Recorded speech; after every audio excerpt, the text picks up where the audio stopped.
Hi. So, alright, I'm outside. It's late outside, sunlight, and it's chilly, but the air's fresh, so it's good to get outside, move around. Anyway, I came on to talk a little bit about. Alright, so I was just listening to part of a lecture by Michael Singer, per usual, on Temple of the Universe website. It was last week's lecture, I think. And part of it is talking about how sorry, someone just lit up a cigarette. Gross. About the experiences that we store inside ourselves, right? It's nice. My nose is gonna run. Fabulous. So sorry about that. If my nose starts running, it's kind of gross, but that's what's gonna happen because that's what happens with my nose. And yeah, okay. Point being, Michael Singer's talking about how we store the negative experiences, and that's not the experience that's going on in front of us, right? So like, why are we still reacting? We learn from them. So why are we still reacting to them when they're in the past and they're not what's going on right now? And he's also talking about, another ton of things that he always talks about that he says in different ways that kind of make you think. But another thing that he was talking about, oh, my hand is cold, is that, things are the way they are because, all right, hang on, I'm putting my gloves on. Ooh. All right. Things are the way they are because of every force that's been since the beginning of time up until then. That has made it that way. And that's every single force, right? Every single thing that has happened ever in the history of the universe, 13.8 billion years, came together and it made it the way it is. And so liking or disliking what is happening is kind of silly because who are you to say that you like or dislike it? You know what I mean? Like, it's what's happening.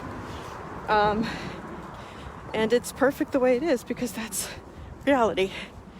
And, other people are the way they are because of the experiences they've had in their life. And you can't really make other people be what you want them to be. And that's something that we all know that, right? We all know that, but we still all think we should be able to some degree or another, right? And I was thinking about that in terms of my feelings about my ex and the actions he's taking these days, which are to get engaged to someone that he doesn't really know, doesn't necessarily like. I mean, I hope he likes her, but he's been engaged to her before and broke it off to be with me. But is engaged to her now, so it's different to judge it. And I think personally that his decision is wrong, and anybody in America would think his decision is wrong and think that his mother is completely in the wrong and shouldn't be listened to, and in fact should be disobeyed and said, like, listen, this is my life and I'm gonna choose the way in which I'm gonna be happy. You don't get to choose the way in which I'm gonna be happy, because I'm not gonna be happy the way that you want me to be happy. I'm gonna be happy the way that I want me to be happy. That is what everybody around me has been brought up to believe. And in other cultures, being happy isn't necessarily an important thing. Doing what one is supposed to do is apparently the thing. And you know what? That is who he is. And again, I keep saying that he's wonderful, and he is. And I wouldn't change a thing about him, and I wouldn't. I mean, maybe I would change this, but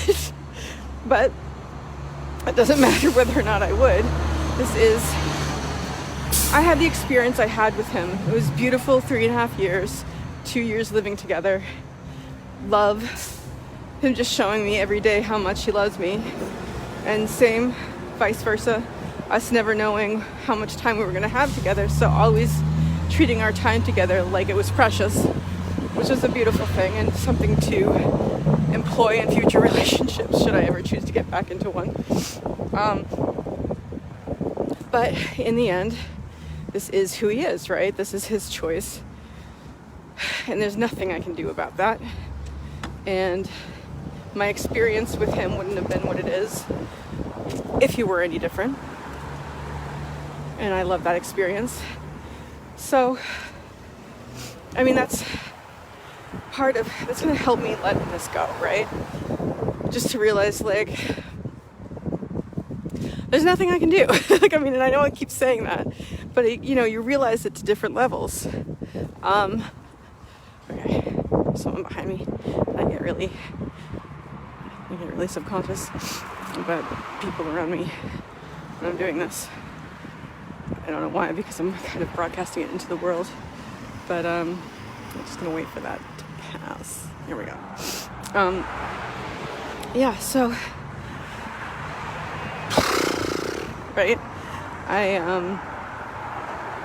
can't control that, so, and I wouldn't have him be different. I wouldn't have our experience be different. It was a beautiful experience, and he cherished it the way he cherished it, and he cherished me the way he cherished me, because in the end, he kind of knew that this is what was going to happen, so I have that beautiful, honestly, completely unblemished experience of being in love with someone and having a wonderful relationship and knowing that they love me beyond almost anything,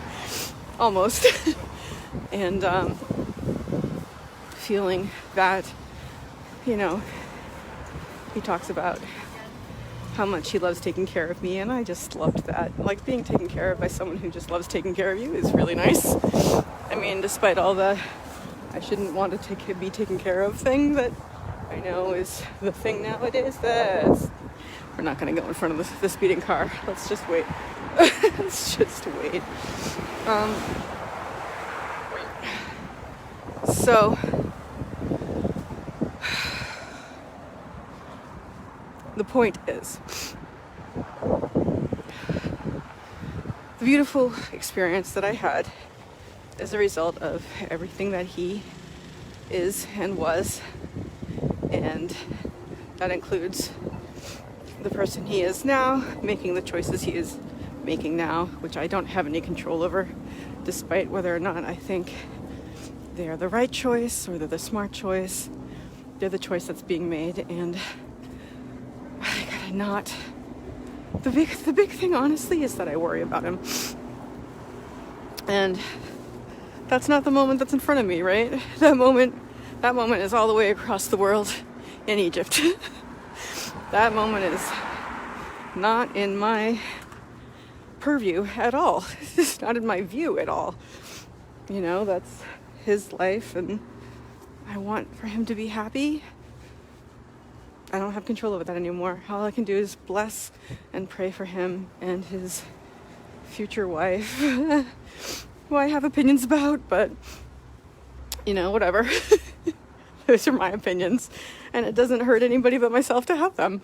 So we're going to work on letting those go as well. I have a lot of opinions surrounding this, but again, it's neither here nor there, right? So that's the first thing, letting go of the fact that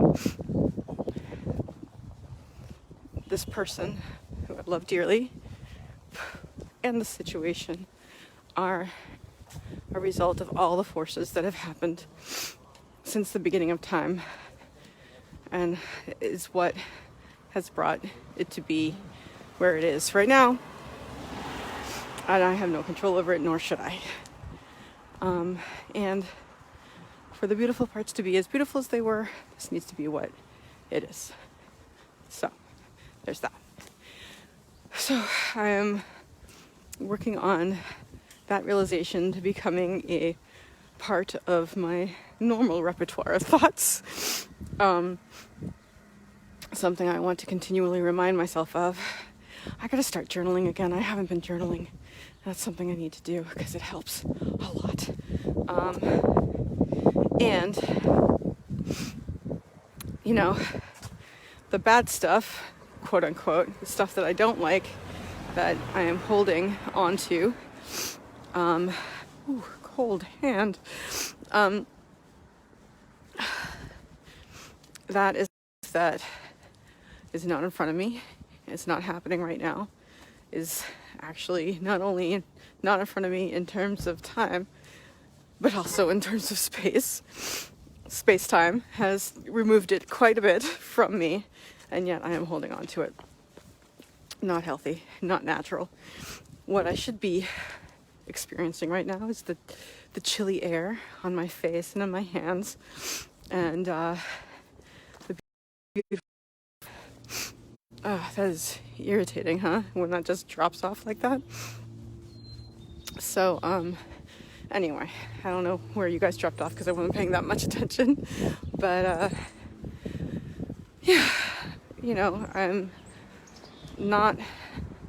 The moments that I am experiencing are in my head and not those which are in front of me, which I should really prefer to those in my head, and I'm working on that. But, you know, that's, you know, I'm working on it. The other thing that disturbs me a little bit, because it's the thing that brings me solace and joy, is the idea that we're also not supposed to be holding on to the good stuff, right? We're supposed to experience the good stuff, say thank you, and let it go. Which means that I need to let the relationship and the feelings and, all that stuff that happened before, I need to let it go. Which I get. Because if I'm not letting go, if I'm holding on to it, then I get upset because that's not what's happening right now, right? But at the same time, I'm not, because it is something that gave me and gives me joy. You know what I mean? Like good memories and just sweet times. And it helps me feel better about myself and about life. So we'll see about letting that go. Let's start with one thing at a time. Let's let the bad stuff go first, right? Anyway, that's what I have to think about right now as I go for a little walk and ponder life and all its mysteries. So, you know what, like in the end, I am very, very grateful for the relationship I had, for the relationship that we had, for the love that we had, the love that, that relationship taught me a lot. It taught me to love myself and that I was worth loving. It taught me never to put up with another man treating me poorly, because this man treated me so well, and I saw what that's like, and I don't ever want what I had before that, it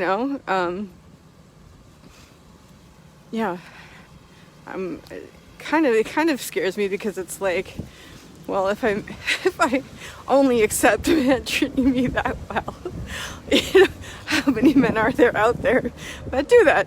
We'll see. But at the same time, that's not something I'm interested in right now. Anyway, relationships, that's a far way off as far as my priorities are concerned.